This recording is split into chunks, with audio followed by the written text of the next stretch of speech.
my style DJing.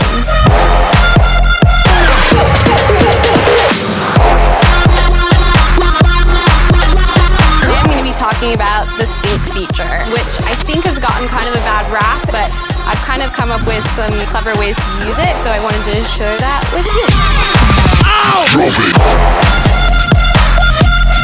Let's start off with getting familiar with the sync button. It's located right here, and basically you just press sync, and it says sync on. When you're using it, the sync is going to have a master and a slave CDJ. So that's what this master button is. By clicking master, I just enabled the CDJ to be the master CDJ. What it means to be the master CDJ is that I'm only controlling the tempo with this tempo slider here. So if I move this one, nothing's gonna happen. And to turn it off, you just, again, press the sync button and it says sync off. A few other things I'm gonna point out here that will be helpful to understand what I'm about to show you is the tempo button. If you're not familiar with this one, this shows the range your tempo slider is going to move. We'll see the tempo range right here on our CDJ. And when I press the tempo button, it'll start at 6, then it'll go to +10, +16, and wide.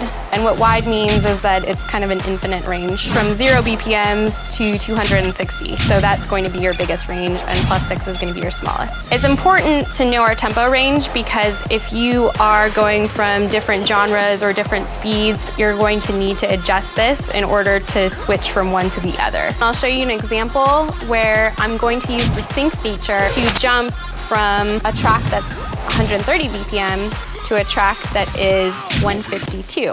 Okay, let's get started. So I'm going to enable the track that I'm going to start playing. I'm going to turn the sync on and enable it as the master.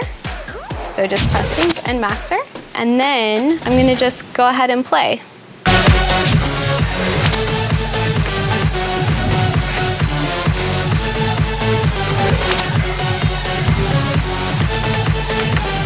I'm going to drop the second track. So now they're both playing at 130.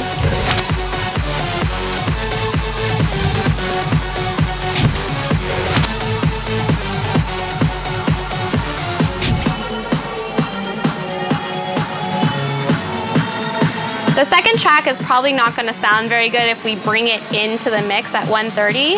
However, if while we're mixing the two together, we're transitioning and bringing up the tempo so that when this track is fully in, it's going to be at its normal BPM.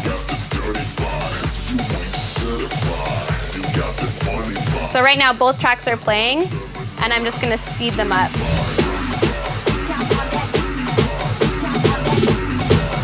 And they're both speeding up at the same time even though I'm only touching one slider.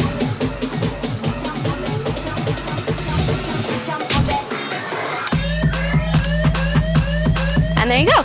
Thanks for joining me, and I hope you enjoyed my tips. Good luck at home.